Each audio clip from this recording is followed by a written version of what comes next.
ডাবের পিস কত এখন? কি খাচ্ছে লবঙ্গে রে? 100 টাকা করে রাখা ওরে ভাই যে গরম পড়ছে রে ভাই, এই ঘাম ঝরা দুপুরে আজকে লেছি এখানে বইনা বইনা দিয়ে শুনি না, আবার ইয়ে হবে কমপ্লেন যে না করে যে এই দাম দিয়ে নিতেছি এমনি।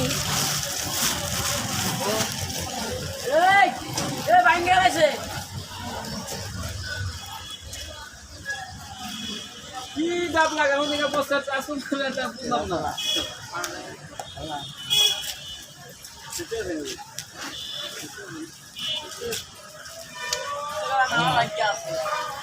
অন্য কোথাও যাও।